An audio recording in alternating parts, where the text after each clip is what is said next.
Harry, you can hear us? Loud and clear. Can you Perfect. How's the weather out east? It was rainy this morning, got a little sunny, now it's clouding up again. I fly out tomorrow at 7 a.m. for PEI, so I'll pass you maybe. Maybe, what are you flying? Swoop.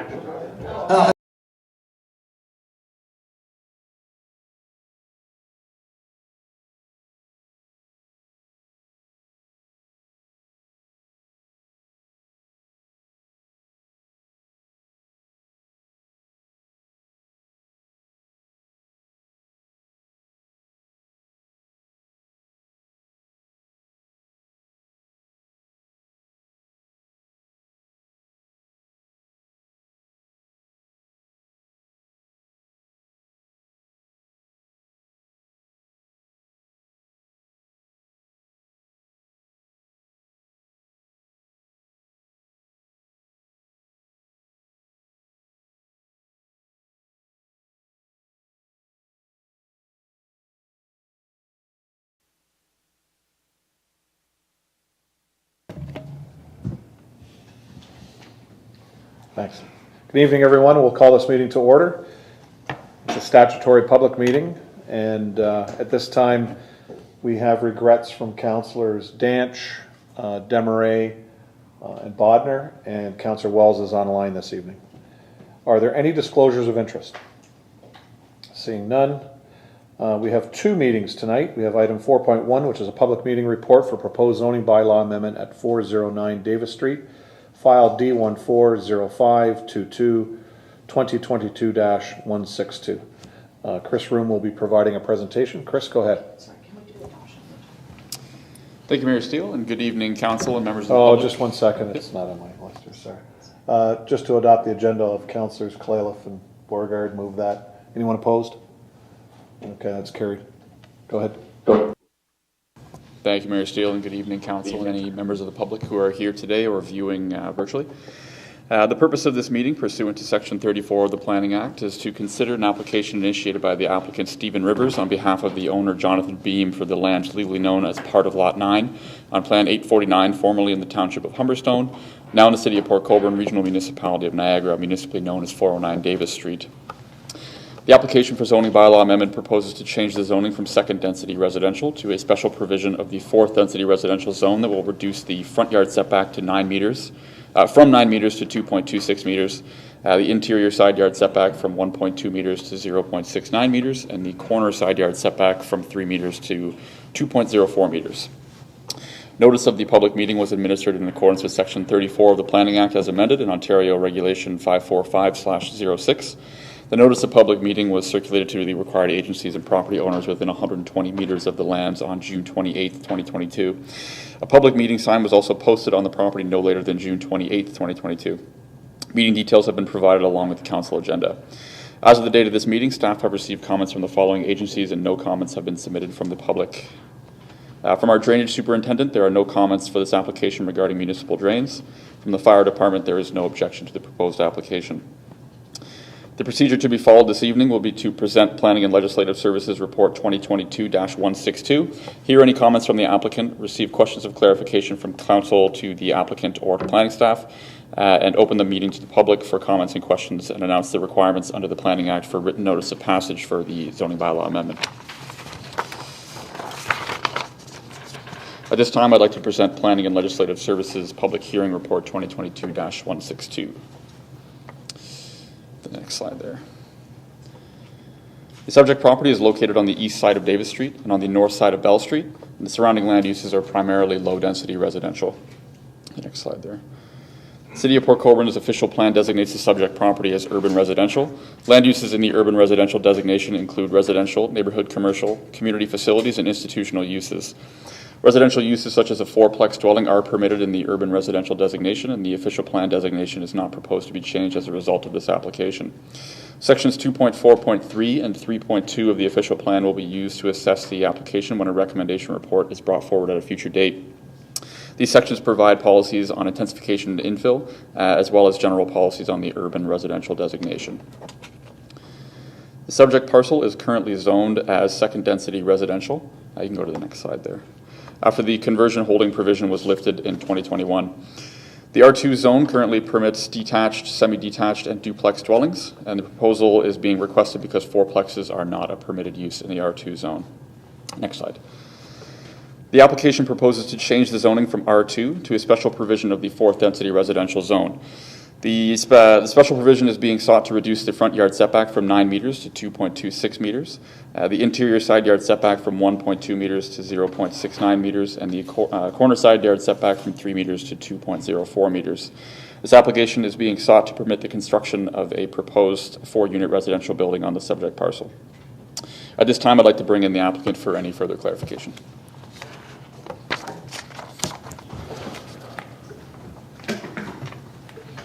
Mr. Rivers, welcome. So nice to be here with you again. If I could have the first slide of my slide deck, please.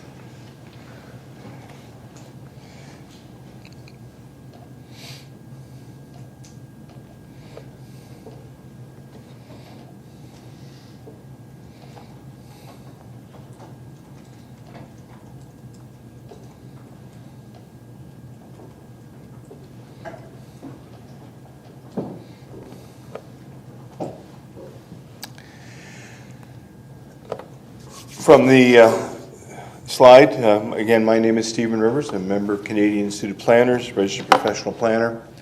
I own the firm South Coast Consulting, a land use planning and development project management located here in Port Colborne. Next slide, please. The zoning bylaw amendment to permit the conversion of an existing building to accommodate 4 apartment units.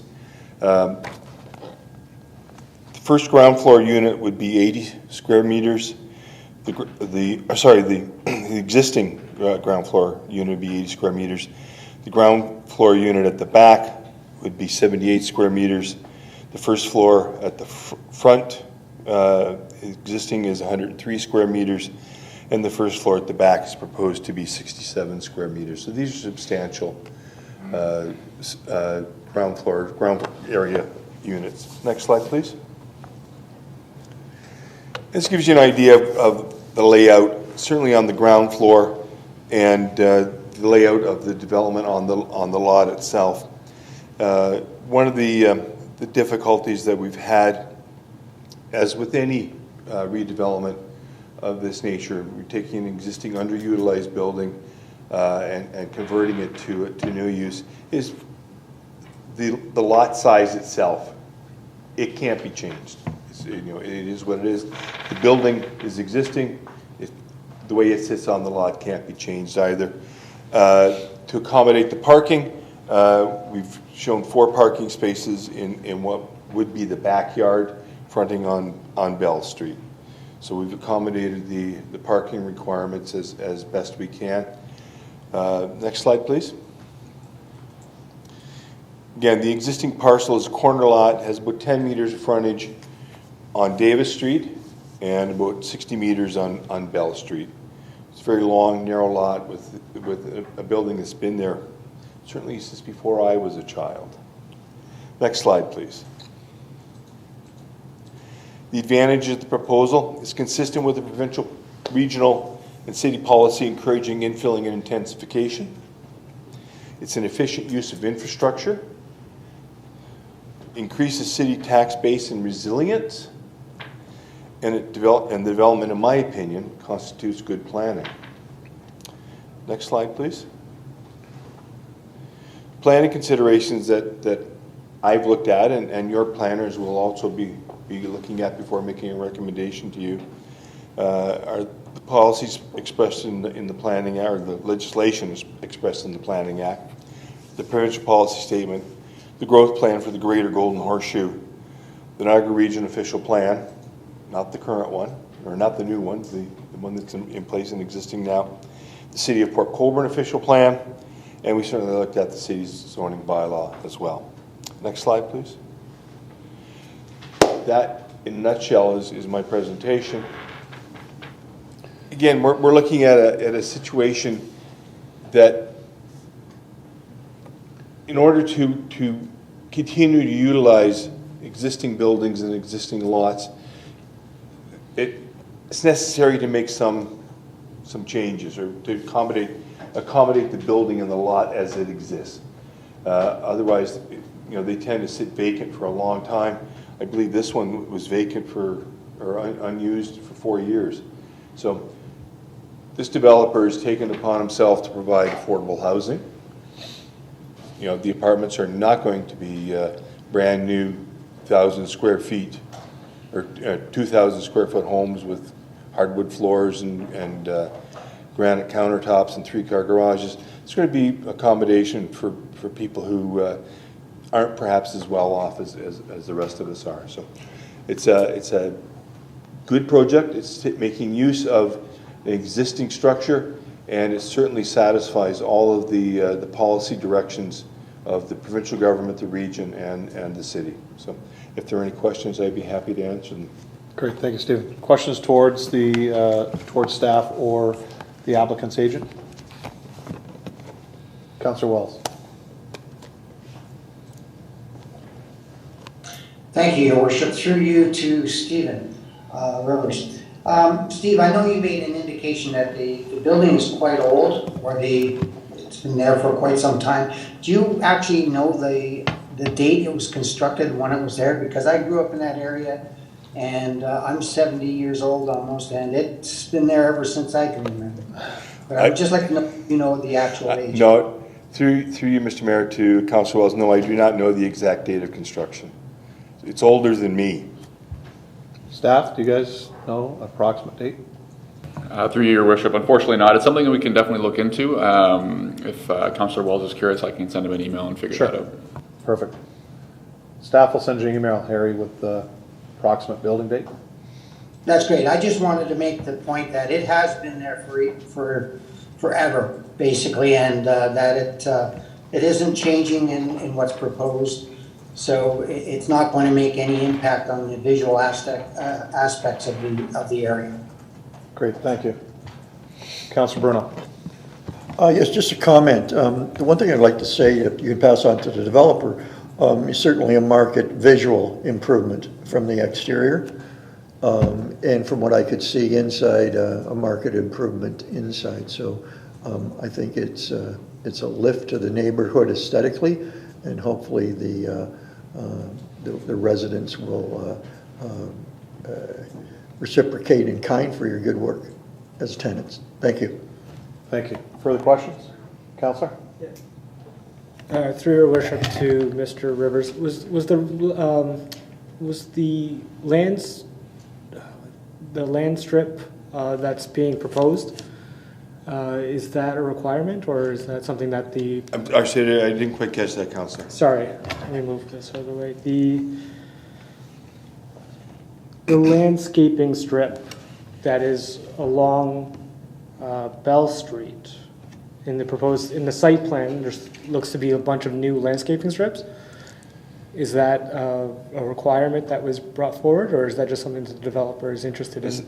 A lot of that's at the developer's behest. The bylaw certainly has requirements for landscaping strips and buffering, basically. I'd have to double check. I believe the fencing is on the property already. Okay, I just want to say that I do think that adding this new landscaping strip will be beneficial to the streetscape, and hope that they... Again, I'm sorry. Yeah, through you, Your Worship, to Councillor Beauregard. The bylaw requirement is that the site has to have 25% landscaped area. They've provided 4 parking spaces at the back, which haven't been there, which aren't there currently. So by paving the back there, they're in a way sort of reducing the landscape area. I don't know if just paving it would take them under that 25%, but I know that right now they're proposed at 28. So you can probably make the leap to assume that with paving that area, they're reducing the landscape area. So that planting strip on the side helps them meet the requirement of the bylaw. Okay, thank you. Great, thank you, Councillor. Further questions? Seeing none, Mr. Room? Before I open the meeting to the public, I would like to read the following.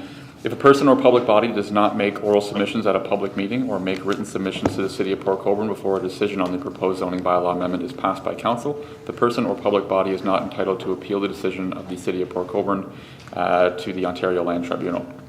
If a person or public body does not make oral submissions at a public meeting or make written submissions to the City of Port Colborne before a decision on the proposed zoning bylaw amendment is passed by council, the person or public body may not be added as a party to the hearing of an appeal before the Ontario Land Tribunal unless, in the opinion of the tribunal, there is reasonable grounds to do so.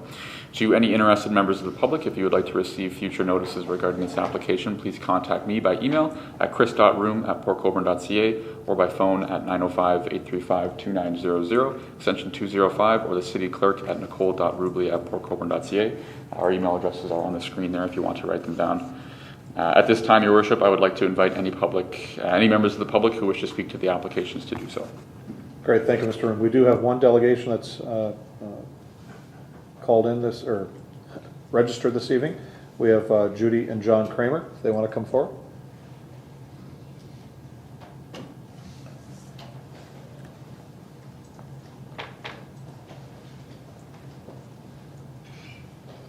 And for the record, just state your names and address, please. John Kramer, Judy Kramer. L3K. Do you want the postal code or mailing No, address? your home address.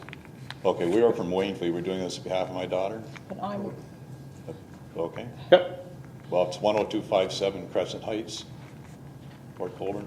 Is the address?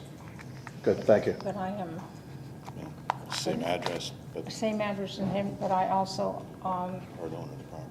co-own Davis Street. Okay, that's fine. Go ahead. Okay. Our concerns originally, I think to some degree have been met. The current tenants living in there were told by the owner that there was no parking. There was on-street parking only. There are 3 people living in the residence now in the one unit. They have 3 cars, which somewhat occupies the parking for that section in the street. The other thing too is the 0.6 meter boundary line. If they are to proceed with the building as it is, there would be no change. But my understanding is that they intend to change the section that is 1 story to 2 stories. I don't know if that's correct or not.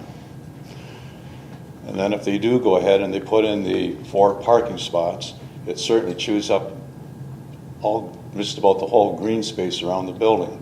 First of all, the building is totally surrounded by concrete from the building to the curb on Davis Street and Bell Street, if I believe that's correct. Mr. Room? There's no parking. That is currently correct, but the proposed plan does have the planting strip along Bell Street. Yes. So if they were to cover all this with pavement and whatnot, I'm not so sure what it would do for drainage. They certainly all have to go to the storm sewers. Yeah, they are taking the pavement that's along Bell and taking that out and putting in green space. They are, okay? Yes. That- And then moving the parking that's been traditionally on the side of that building into the rear yard, which where there are four spaces will be, correct? so Mr. in Room? the- Sorry about that. Yes, that is correct. Okay, thank you. Would that meet your requirement of the 25%? Mr. Room? Yep, so 25% is the requirement in the bylaw on the site plan that Mr. Rivers had on the screen there. You probably couldn't see it, but there is a legend on the bottom. It says they have provided 28% green space. Okay, so they will be removing the concrete and whatnot around the perimeter of the building? Through your worship, just along that Bell Street side there where the planting strip has been indicated. Okay. So how would they propose to put the second story on if there's only 0.6 of a meter to their boundary line? Mr. Room? Through your worship, to my knowledge, there is no addition to the structure being proposed right now. It's just an internal renovation. It's showing by the drawings, I believe that it is going to be, it's approximately what, 1/3 of the building is 1 story? Give or take? And the Mr. Rowe? intentions are to change that to 2 stories? Mr. Room? Through your worship, I'm just going based off of what was submitted on the application, and there's no indication that they'll be having any sort of addition on the. You may want to talk with the gentleman there. I believe on the drawings it shows it's 2-story, does it not? For the entire building? Yes. The property is currently 2 stories. No. No. About 2/3 is 2 stories and 1/3 is 1 story. And And their intentions are to change that to 2-story totally. Taking up patio, okay. The proposed site plan right above the garage says 1 story. It's not, it doesn't say proposed. It says existing 1 story, I believe. So there's been no indication that On the additional drawings story that will were be sent built. by, is it South Coast Yeah. Consultants? Yeah. Shows that being totally 2-story. Mr. Erm, I'm going to go to the Director of Planning. Sure. Through the mayor to the member of the public, whether it's 2 stories or not, they still have to meet the height requirement, so the maximum height I'm sorry? requirement. They still have to meet the maximum height requirement of the city zoning bylaw, so whether it's 1 story or 2, Would they not that's have not in to- contention. And Do that before they would be granted R4 status? Through the mayor to the member of the public, no, if they're proposing to meet the zoning bylaw, then there would be no application and no need to make a change. Well, the drawings that were submitted to my daughter show it's totally 2 stories. Through the mayor to the applicant, whether it's 2 stories or not, if they're proposing to meet the height of the zoning bylaw, then there's nothing in contention. but the Okay, two- would they not have to show how they plan to do it before you'd be granting the R4 status? Through the mayor to the member of the public. Conceptually, yes. I'm sorry? Conceptually, yes, but the finite details of whether they're 2 stories or 1 or half 2 stories and whatnot does not need to be specifically addressed. But my understanding from Mr. Room, the planner, is that the front portion of the building is meant to be 1 story and not to be 2. But to that, we're happy to follow up with you and to follow up with the applicant and get some further information just to clarify. Well, and it'd just reach be out to you. interesting to know what he has to do to get the R4 status. Through the mayor to the member of the public, so this is the exact process. They had to apply for the R4. The R4 will have a specific maximum height requirement. So whether the height requirement's most likely 11 meters. So if they're not proposing to go above that, then they don't need to explicitly indicate that. So if they want the R4 zoning and they're going to meet the 11 meters, for instance, then they're permitted to do that. But we're most definitely happy to look into that and have a conversation, and we can reach out to you to confirm. Okay, thank you. but is it, Okay, thank you. Mr. Room.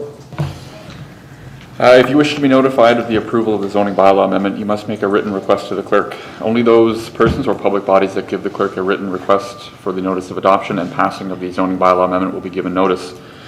The proposed zoning bylaw amendment and recommendation report will return to a future council meeting. That concludes my portion of the public meeting. I will now turn the meeting back to you, Mayor Steele, to close the public portion of the meeting and receive the report for information. Great, thank you. Council, any further questions? Councillor?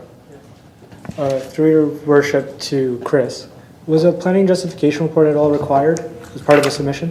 Through you, Mr. Mayor, no, a plan justification report was not required here. Okay, thanks. Okay. Councillor? I'm sorry, I didn't hear Councillor Beauregard, so I hope this isn't redundant. With respect to the questioner at the podium,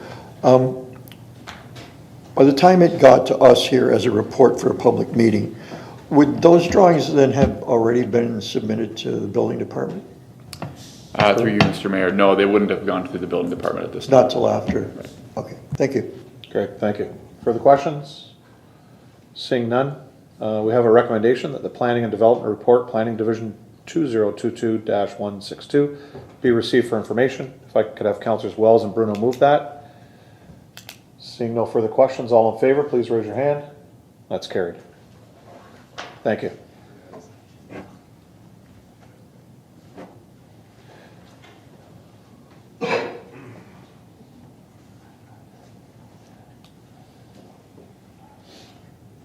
Next is item 4.2, public meeting report for official plan and zoning bylaw amendments to the mineral aggregate operation policies files D09-01-20 and D14-03-20, 2022-157. Mr. Schultz?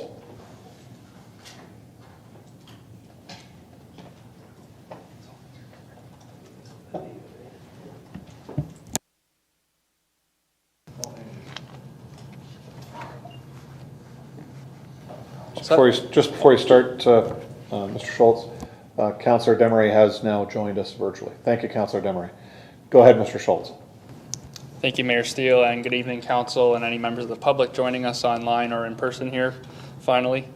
The purpose of this meeting is pursuant to Sections 22 and 34 of the Planning Act, and to consider an application initiated by the City of Port Colborne for proposed changes to the policies and regulations of the mineral aggregate and petroleum resources and mineral aggregate operation land uses within the municipal boundary of the City of Port Colborne. Notice of the public meeting was administered in accordance with Sections 22 and 34 of the Planning Act, as amended, and Ontario Regulations 543/06 and 545/06.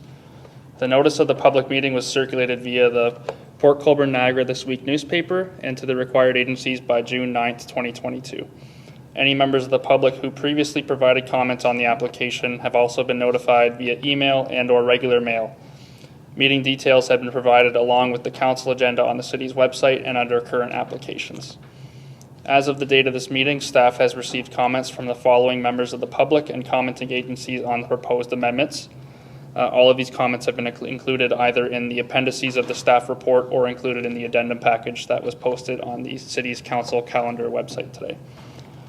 From Barb and Larry Butters at 1152 Weaver Road, they have concerns with the protection of the aquifer, and the lens of protection of the important source of water should always be looked at through first, and this should be reflected in the proposed amendments. From Gary Gaverluck, Gary suggests some considerations to clearly define each accessory use that under Ontario Regulation 466/20, certain uses such as recyclable asphalt uses cannot be within 2 meters of the groundwater table and or within 30 meters of a body of water. From Thompson Rogers Lawyers on behalf of Port Colborne Quarries, they request some updated wording on the proposed amendments regarding the D6 guideline minimum setbacks, and they request rewording the definition for mineral aggregate related use. From Jack Halinga, Jack would like the city and NPG Planning Solutions to be aware of a reference under Ontario Regulation 466/020 under Aggregate Resources Act, restricting recyclable asphalt from being stored within 30 meters of a body of water or within 2 meters of the groundwater table. From Lafarge, Canada, Lafarge requests some wording changes to the policies and definitions proposed to clarify that the policies apply only to mineral aggregate related uses when located outside of a mineral aggregate operation. And they're concerned with the blanket approach to consider all mineral aggregate related uses as a Class 3 use under the province's D6 guidelines. From the Niagara Region Planning Services, Regional Planning and Development Services staff are supportive of the amendments from a provincial and regional perspective, subject to consideration of the comments contained within their appendix of their letter. On this basis, the amendments would be consistent with the provincial policy statement and conform to provincial and regional plans. And the appendix of the region's letter offers some considerations for wording changes to the amendments and minor spelling mistake changes. The procedure to be followed this evening will be to hear a presentation by NPG Planning Solutions, receive questions of clarification from council to planning staff or the consultant, open the meeting to the public for comments and questions, and announce the requirements under the Planning Act for written notice of adoption and passage of the proposed official plan and zoning bylaw amendments. At this time, I would like to pass the floor to Aaron Butler and Mary Lou Tanner of NPG Planning Solutions. Thank you very much, David, and members of council. I'm going to apologize in advance. I have a cold, so if I mute myself and turn my video off, it's because I need to cough, and nobody needs to see that. If we could have the presentation up, please. Thank you. And we can go to the next slide. So I am Mary Lou Tanner from NPG Planning Solutions, and I'm here this evening to share with you the updates that we've been working on. I want to begin by thanking everyone who has participated in this process. You can see that this has been over 2 years of work initiated by the council direction to staff, including a number of ongoing consultations and policy iterations. This is the second public meeting that we are holding on this that NPG has participated in, but there was previous consultation prior to us joining the work with the city on this file. In addition, we most recently held an open house, as you can see, on June 27th. I want to thank residents who attended that open house and provided their feedback to us, both At that meeting and in writing, we will be preparing a summary and responses to all of the feedback that we have received. We did so based on the work that was done earlier this year, and we think it's an important commitment to transparency, to consider the feedback, review it, and do some additional research where necessary in order to provide a complete response and any revisions that may be necessary to both the official plan amendment and the zoning bylaw amendment. Could I have the next slide, please? I think it's important as we look at what we're dealing with tonight in terms of the official plan amendment and zoning bylaw amendment that we understand the regulatory framework that we're dealing with. And I'm going to begin by saying, quite honestly, the planning for aggregates, the Planning Act requirements, the Aggregate Act requirements, as well as the parallel processes under those acts, coupled with natural heritage protection, is some of the most complex policy and zoning work any community can ever undertake. And they are, in fact, two separate pieces of legislation that are really important to understand what they do and equally what they don't do.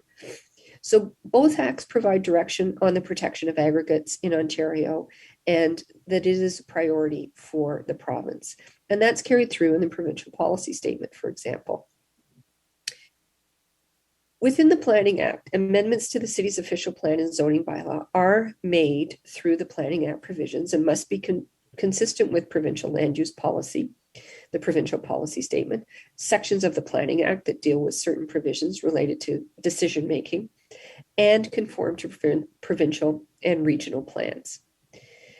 The provincial policy statement requires all municipalities to protect aggregate resources and provide opportunities for mineral aggregate extraction. No municipality can ban aggregate extraction. It's just not an option in Ontario. The provincial policy statement at the same time requires municipalities to protect the natural environment. And this can often be seen as two policy regimes that collide. And quite often, as many residents have noted, there are natural heritage issues with aggregate operations, and assessing how each is going to be dealt with is really done through the Planning Act process that most municipalities typically use, requiring official plan amendments and zoning bylaw amendments for new aggregate extraction. What I want to leave you with in this is the ability of a municipality to exclude extraction is really highly limited in the provincial policy statement, the Planning Act, and the requirements of the province for municipalities. However, there are ways to influence how and where extraction occurs, but fundamentally protection of that resource to allow potential future extraction is a requirement for all municipalities in Ontario. Can we go to the next slide, please? Second issue that we heard about was the protection of the South Niagara Aquifer, and it was in some of the comments that we heard read out this evening as well.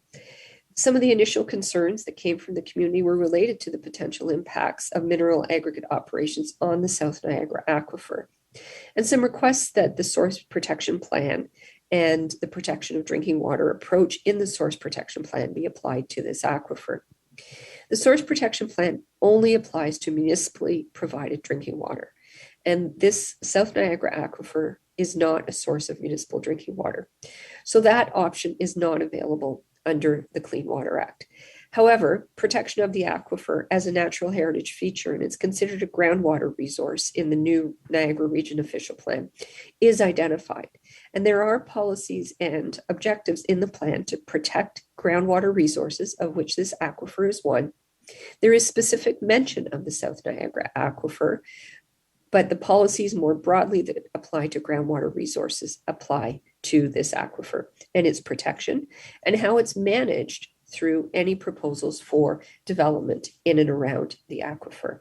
Could I have the next slide, please? Another issue that we heard about was soil management and site alteration. And this is in relation to potential mineral aggregate operations. It's also related to the protection of the South Niagara Aquifer. These issues are typically outside the extraction process or a development process. and they're addressed through a site alteration bylaw. The city can establish requirements for site for moving soil to ensure that it's appropriately managed, that you're not putting a big pile next door to your neighbor, or the drainage issues are addressed so you're not creating new drainage paths and potentially impacting your neighbors. And more generally, that neighbors are not impacted by earth movement and placement. But typically these are not dealt with through Planning Act matters, because it is more an administrative matter that the municipality can deal with through a bylaw and then have it administered by the municipal staff. Could I have the next slide, please? As I mentioned in the earlier part of my remarks, there is a complexity to addressing aggregates and aggregate operations and ancillary aggregate operations in Ontario that is probably something that for most people, and I would say I'm one of them, that it really does take a lot of thinking and research to get your head around it. There is a significant provincial interest in protecting aggregates. And in many instances and in many parts of Ontario, there is an aggregates first approach to protect that resource for future buildings, for future road projects and infrastructure projects. But there is absolutely an interrelationship between aggregates, water resources, soil management, and more. And it can appear to be so complex that community concerns may not be able to be resolved. That is not the case. There are things that municipalities can do, and I'll share what we are recommending with you in a moment. But there are also limits to what municipalities can do. And those limits come through things like the Planning Act, like the provincial policy statement, where things like the policies and definitions really do address what municipalities are required to do. And those policies and definitions have to be carried forward into the regional plan and the city's official plan. And there is little to no discretion in varying from those provincial policy requirements. Could I have the next slide, please? But what the city can do is the following.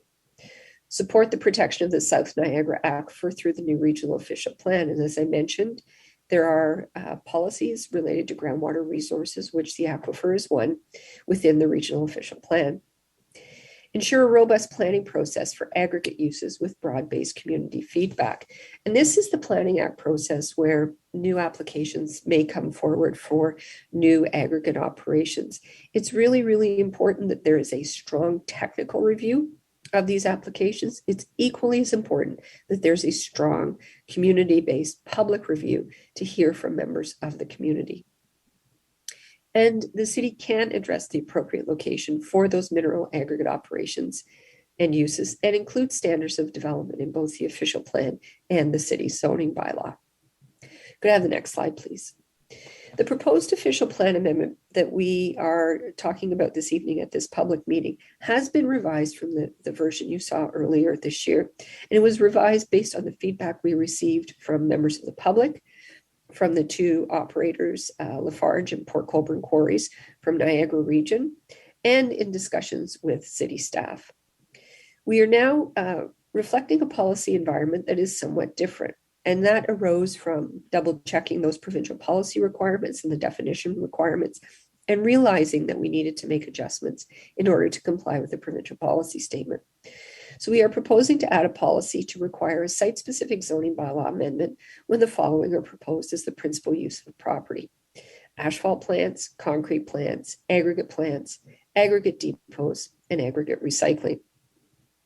That site-specific zoning bylaw amendment would be a public process, and it would be evaluated against matters such as the distance from residential uses, the impact on the environment, including groundwater, municipal servicing, transportation, impacts from noise, dust, and odor, and anything else that may arise based on the specific site where it is proposed.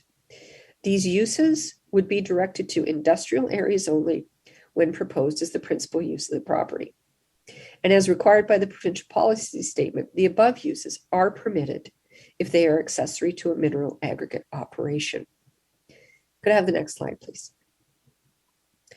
The June 2022 draft zoning bylaw amendment is also the subject of tonight's public meeting. It does not include the previously proposed mineral aggregate ancillary use zones. These uses are permitted as accessory to a mineral aggregate operation only. The site-specific zoning bylaw amendment that I just spoke to will be required when the uses are proposed as a principal use of a property. General provisions added to the zoning bylaw relate to a minimum distance from residential use, 300 meters, and that's property line to property line. The use must be enclosed by a security fence or a fireproof building. The use will be subject to site plan control, where matters such as site design, landscaping, mitigation of environmental impacts, drainage, transportation, and noise and odor will be addressed. And the site details in the site plan will cover all of those items and will include drawings so members of the public can understand placement of the building on the lot, where the driveway and parking areas are going to be, where the landscaping is, where the fencing is going to be. So that is important for members of the community to understand that. Could I have the next slide, please? So for the next steps, we do have the feedback at the open house, and I will be taking notes as well tonight at this public meeting. We will be preparing a summary, including responses, as we did earlier this year, to each and every piece of feedback that we receive, and incorporate changes into the final official plan amendment and zoning bylaw as necessary. And these will be returned to council for your consideration at a future date. That concludes my presentation. Thank you. Thank you, Mary Lou. Mr. Schultz? Thank you, Mayor Steele. At this time, are there any questions for clarification to staff or the consultant? Questions, councilors? Councilor Borger. Through your worship to Ms. Tanner, the 300 meter I don't know setback, I suppose, from the mineral aggregate operation, where from residential uses, where does that come from? Is that from a provincial policy statement? Is that in the Planning Act? Where's that requirement from, that 300 meters? Mary Lou? Thank you, Mayor Steele. It comes from the land use compatibility guidelines that are used in Ontario. It's known as the D6 guidelines. And it's for what's considered a class 3 industry, which is typically a heavier industry. Councilor? Okay, thank you. Okay, Councilor Wells? Thank you, Your Worship. Through you to Mary Lou. Mary Lou, just for clarification, the Clean Water Act has a requirement for protection of future source waters. Is that not correct?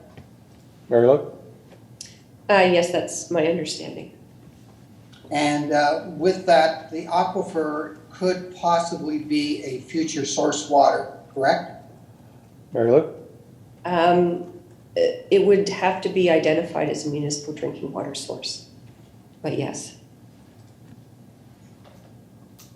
I'm still confused in regard to that, Mary Lou. If you could explain why the aquifer at this point in time is not a designated drinking source water, municipal drinking source water, but the Clean Water Act does not specify that. It specifies protection of future water sources, but it doesn't say that the source has to be designated at this point in time. It just states future water resources. Mary Lou?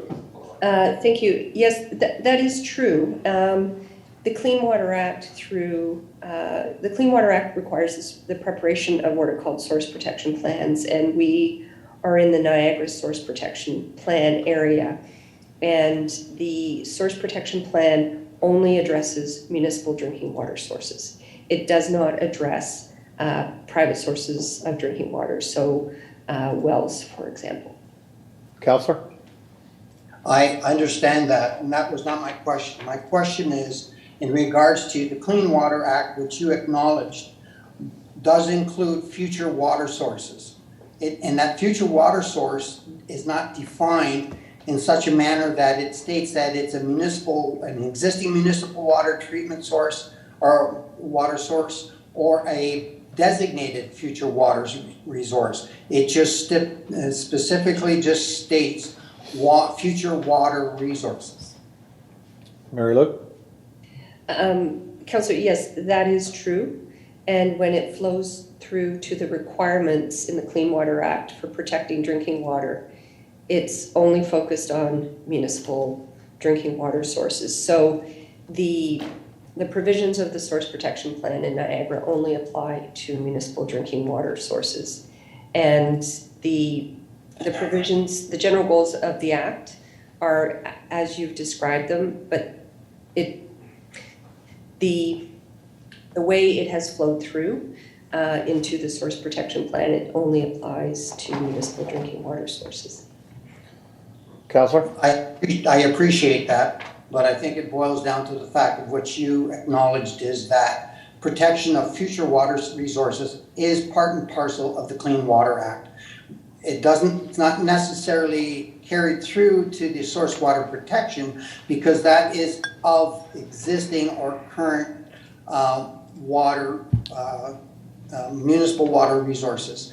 But the Act is looking forward into the future to make sure that the same as mineral aggregates under the source or the provincial policy statement, that we have to make provisions to protect the future water sources as well as current water sources. And it doesn't stipulate specifically how to do that, but it's just a blanket statement that we need to protect it. And that's all I wanted to hear from you was that, yes, the Clean Water Act does include future water resources.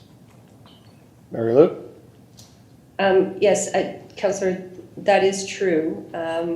I think that what has happened if I could, what has happened in Niagara is with the new Niagara Regional Official Plan, the region has identified a schedule of groundwater resources, and they've included policies to support the protection of those groundwater resources, which includes aquifers, and they've also identified how development and site alteration will be addressed in and around those groundwater resources. So perhaps we're going to have to agree to disagree, but I think how this is carried forward is actually through the new regional official plan.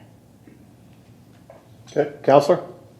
Okay, I'm not disagreeing with you in regards to how it's going to proceed in the future. I'm just for clarification, I just wanted it to be stated that the Clean Water Act does include future water resources, the protection of those. That's all, and not how, but just that it included that, which you did state that. In addition to that, through you, Your Worship, to Mary Lou, the provincial policy statement, you stated the environment, but the provincial policy statement actually goes on further to identify both the environment and water. So I just wanted to, is that not correct, Mary Lou? Mary Lou? Yes, that's correct.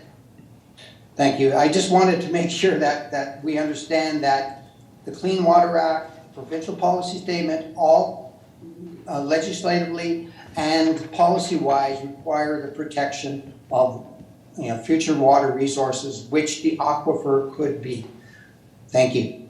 Great, thank you, Counselor. Counselor Bagu? Thank you very much, Mr. Mayor. Through you to Mayor Lou, I have a couple questions. First was a follow-up to Councillor Beauregard's question regarding the 300 meters. I'm a little confused on that. Where does the 300 meters start from and where does it end? Is it a piece of machinery to the neighbor, or how is that measured actually? Mary Lou? It's measured property line to property line. Okay, thank you. My next question, you talk about the Niagara Regional Official Plan putting in, I guess, things regarding the aquifer and that. Has the Niagara Regional Official Plan been approved by the province or is it still pending? Mary Lou? My understanding is it's still pending. It was adopted by Regional Council 3.5 weeks ago. It'll be a few months before it's approved. The Minister of Municipal Affairs and Housing was just sworn in shortly after Regional Council's approval, probably the next day. So it is with the Ministry for approval. Okay. Councillor? Yep. Thank you, Mr. Mayor. Thank you. Councillor Demeray? Thank you, Mr. Mayor. And please excuse me, but I'm sitting in my car in a parking lot. I didn't get home in time to catch the meeting. So In any case, I am here and I do have a question for the presenter. So through you, Mr. Mayor, to Ms. Tanner. I want to just go back to Councillor Wells' concerns about the aquifer and the source water protection. It's long been known that it was up to the region to either designate the aquifer as a potential source of future drinking water or not, and they seem to have chosen not because they haven't done that. So is there any hope that we could look at that as a potential source of safe drinking water in the future without that designation being put in place by the region? Mary Lou? My perspective is the region would need to put it in place first. Okay, Councillor? thank you. And they seem to have chosen not to, so I guess that's where it lies. Thank you. Great, thank you, Councillor. Councillor Bruno? Thank you, Worship. To Ms. Tanner. In your report that was circulated as the appendix, there is, I wish I could find it here quickly enough to call it back up, but I won't show it. There's a page 6, number 9. It's with respect to a question asked by the lawyers, I believe, for PC Quarries, and it refers to Section 66.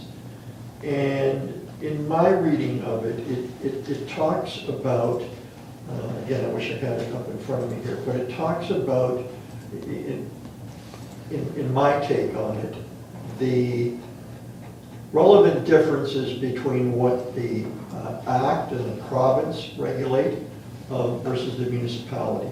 And it appears to say that on certain matters, plans, and I forget the other two words, it talks about where they override. And so I'm just wondering if you have that handy there, if you could explain the answer provided to that particular question on comments from the public. Mary Lou? Certainly. So Section 66 of the Act does allow for the overriding of municipal plans and zoning bylaws, I believe zoning bylaws, but municipal plans, when the Aggregate Resources Act is paramount. And this goes to my comments earlier about the importance of aggregates in Ontario and the priority placed on them by the province of Ontario. And this is yet another example of a provision where aggregates are given a significant priority, primacy, if you will. So Thomson Rogers was pointing this out to us. We don't believe that what we are proposing to you would trigger a Section 66 override. We believe everything that we've done is in accordance with the Planning Act and respects the Aggregate Resources Act.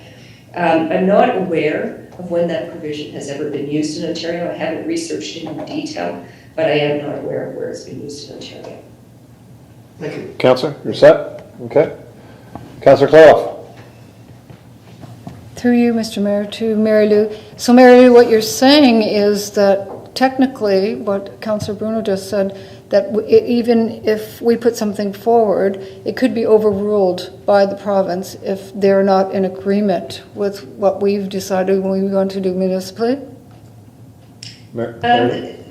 Thank you, sorry, there is the potential for that. As I indicated, Councillor, I haven't been able to find any circumstance where that's been used. And I think what is important is the region, and this goes to the duality of the pieces of legislation. So Niagara Region acts in place of the Minister of Municipal Affairs and Housing for matters under the Planning Act related to official plans, official plan amendments, and certain other matters in Niagara. So for Planning Act matters, if the region is satisfied, and they largely are, we have a couple of things to work through with them, then we are aligned under the Planning Act. And I don't believe that the province would step in those circumstances. If there was a significant issue, we would have heard about it from the region, and they may or may not consult with the province. But given that we are almost there with the region, I'm comfortable that this is not going to be an issue for the work we've done with you.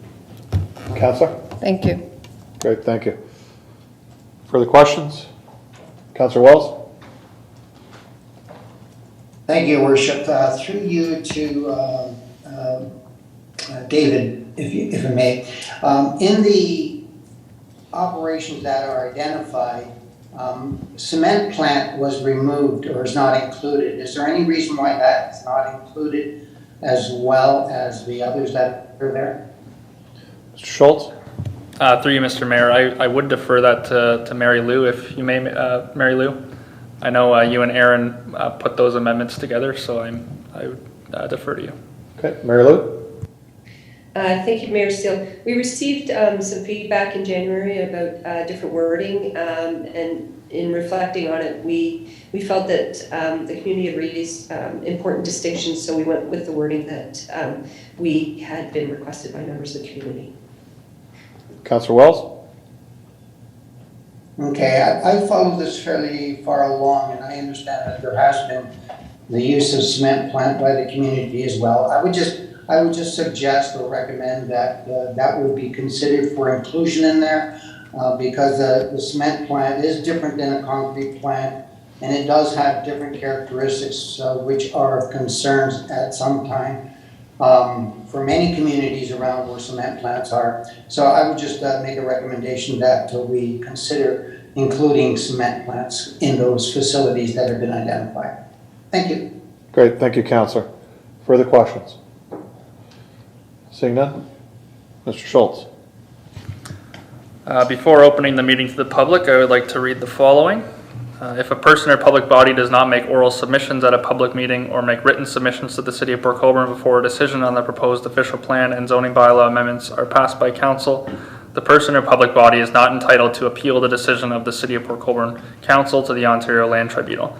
And further, if a person or public body does not make oral submissions at a public meeting or make written submission to the City of Port Colborne before a decision on the proposed official plan and zoning bylaw amendments are passed by council, the person or public body may not be added as a party to the hearing of an appeal before the Ontario Land Tribunal unless in the opinion of the tribunal there are reasonable grounds to do so.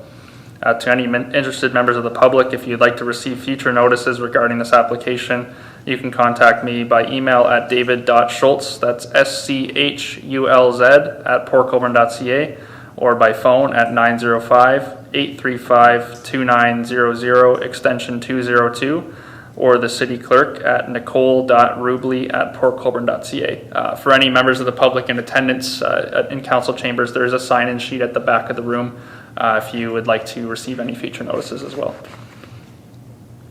At this time, Your Worship, I would like to invite any members of the public who wish to speak to the applications to do so. Great, thank you, Mr. Schultz. We do have 3 delegations this evening, but we will go out to anyone else that's in attendance that wishes to speak. We have 2 delegations within the chambers, and we have 1 delegation that's virtual. In the chamber, I'm going to go to Jack Kalinga.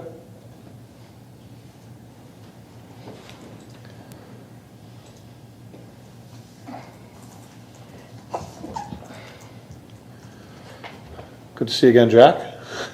Thank you. State your name and address, please. Jack Kalinga, 770 Highway 3, Port Colborne. Mr. Mayor, council members, staff, public members. The issue of mineral aggregate operations goes back a little farther than indicated in Ms. Tanner's presentation, at least back to 2017 when the last zoning bylaw amendments were updated.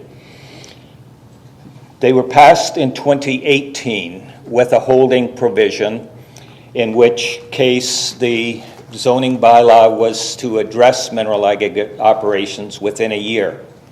That wasn't done and it lapsed. So that's when the 2020 timeframe indicated previously has started.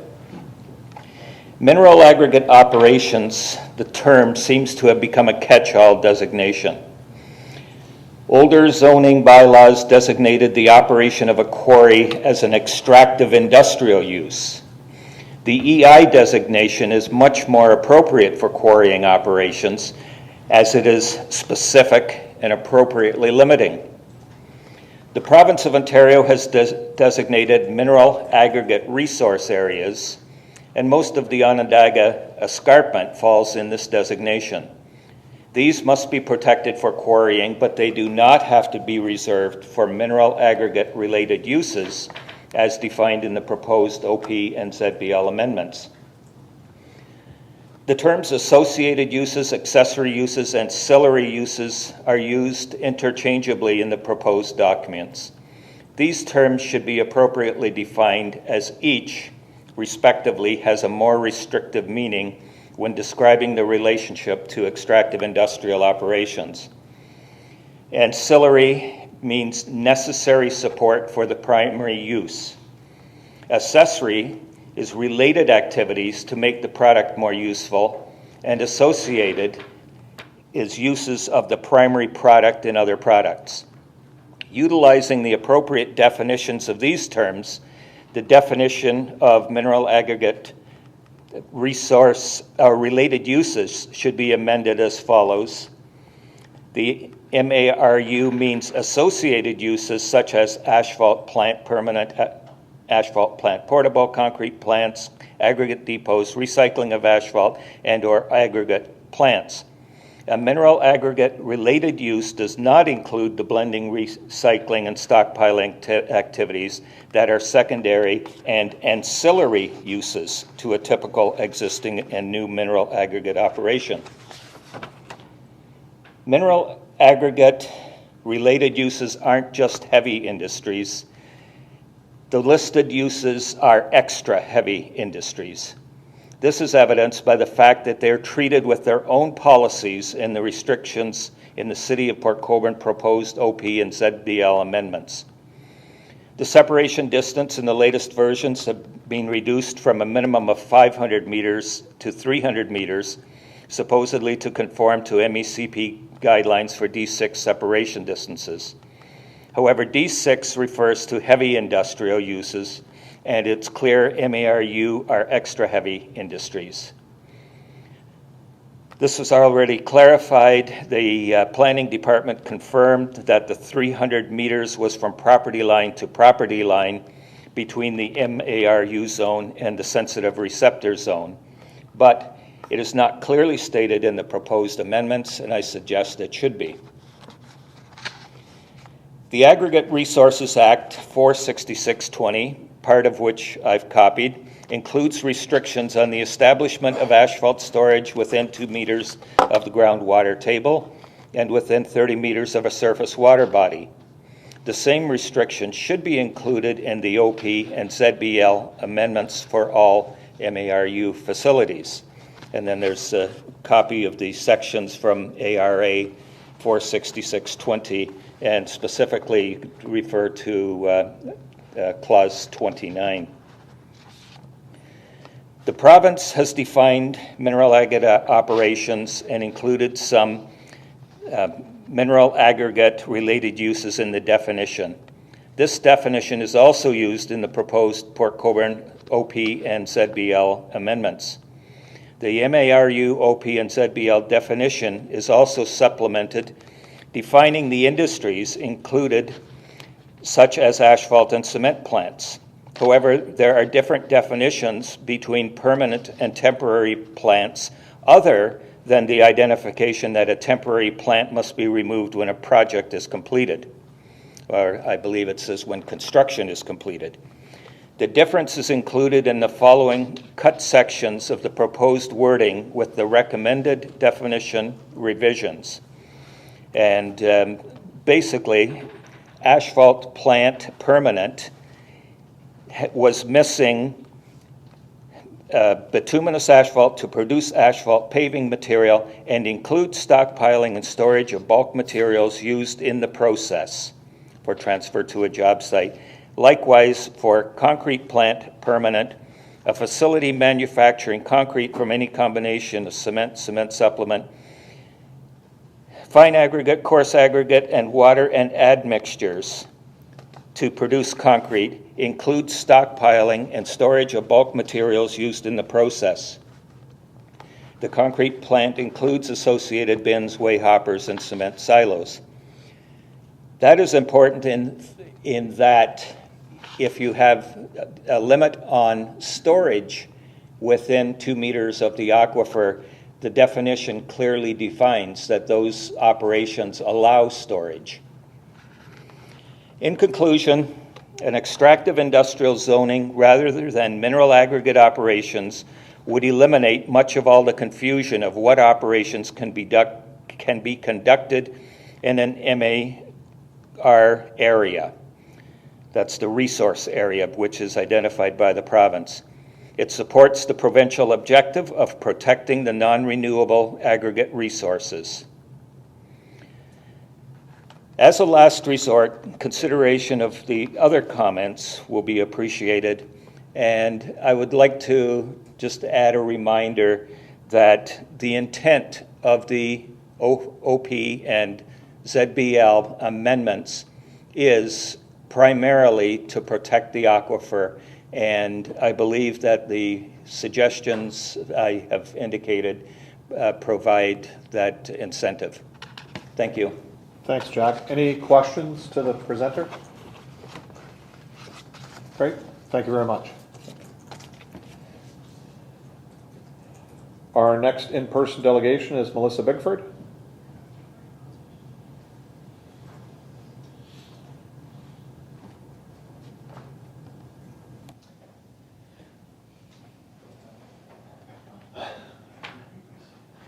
Thanks, Melissa. State your name and address, please. Okay. Melissa Bickford, 173 Chippewa Road. To Mayor and members of Council, I am speaking to you tonight to address my concerns and questions on the Reclamation Report 2021-63 presented tonight before Council. The report by the consulting firm states the region is including a policy in the new official plan for the protection of aquifers as a natural heritage feature. Why does this report not include a policy to be included in the city's official plan under the natural heritage section for the protection of the aquifers as a natural heritage feature? There is an opportunity for the city to include policies which protect water resources. In general, drinking water sources are presumed to refer to both municipal sources and private wells. In addition, the city could clearly articulate study requirements for areas that are identified as sensitive in the official plan due to their proximity to drinking water or sensitive hydraulic features. The D6 guidelines state under other facilities, specifically pits and quarries, that when sensitive land use approaches a recommended minimum separation distance for a Class 3 industry facility, as set out in Section 4.11, be used, which is 1,000 meters in area within which adverse effects may be experienced, not 300 meters. The region's new official plan also states that proposed new development should not be located in areas located on or within 500 meters of known bedrock deposits of mineral aggregate resources. So why does this report recommend the minimum setback distance of 300 meters? Will this council incorporate the separation distances as set out in the D6 guidelines under a Class 3 industry for pits and quarries? After reading this current report and having looked over previous reports and recommendations regarding the official plan and zoning bylaw amendment application file D090120 and the D140320, it appears that all the current protections, concerns, and recommendations by members of the public have been dismissed, but all the issues and comments addressed by the affected two business have been met and or incorporated. I hope the council will amend the above recommendations report to protect future generations from the adverse effects of these decisions. Thank you. Great, thanks, Melissa. Any questions from council? Great, thanks. Our next delegation is virtual, Mr. Gary Gaverluck.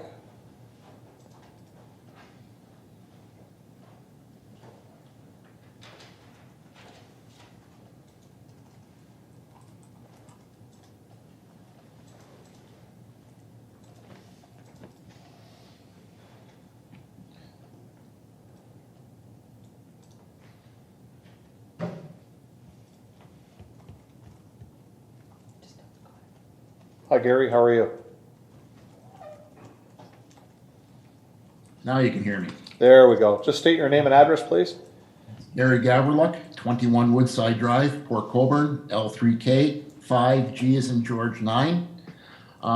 Thank you again for the opportunity to participate tonight. Most of what I have has already been discussed by previous presenters.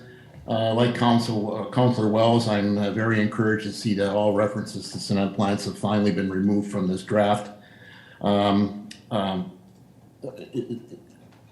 Pertaining to the manufacture of cement, we've had it's estimated that around 4 to 8% of the world's carbon dioxide emissions come from the manufacture of cement, making it a major contributor to global warming. However, responsible operators in the industry are actively working to reduce their carbon footprint. In support of Mr. Halinga, I am also citing Ontario Regulation 466-20 subsection 013 of the regulation is made by the subsection is amended by the following paragraph that he presented. Finally, throughout the draft, there is reference to the aquifer at the regional level also as being the South Niagara Aquifer. The aquifer is not just a local entity. The aquifer is much larger and far more reaching, with thousands dependent on it for a constant supply of clean water. All references to the aquifer, I respectfully request, should be changed to the Onondaga Aquifer. Thank you. Great, thank you, Mr. Gavlik. Any questions from council? Seeing none, again, thank you. At this time, are there any persons in the chamber that wish to make any comments? Okay, great, thank you. Mr. Schultz. Thank you, Mayor Steele. One last announcement. If you wish to be notified of the approval of the official plan and zoning bylaw amendment, you must make a written request to the clerk. Only those persons and public bodies that give the clerk a written request for the notice of adoption and passing of official plan and zoning bylaw amendment will be given notice. Once again, the clerk can be reached at nicole.rubley@portcolborne.ca. Or I can be reached at david.schultz, schulz @portcolborne.ca, or by phone at 905-835-2900, extension 202.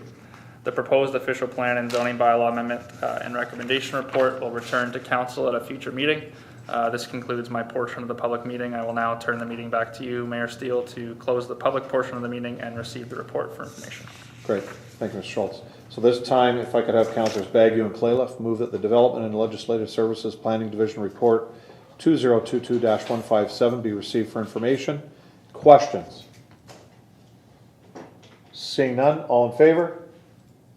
That's carried. We're all set. At this time, I'll adjourn this meeting. Thank you.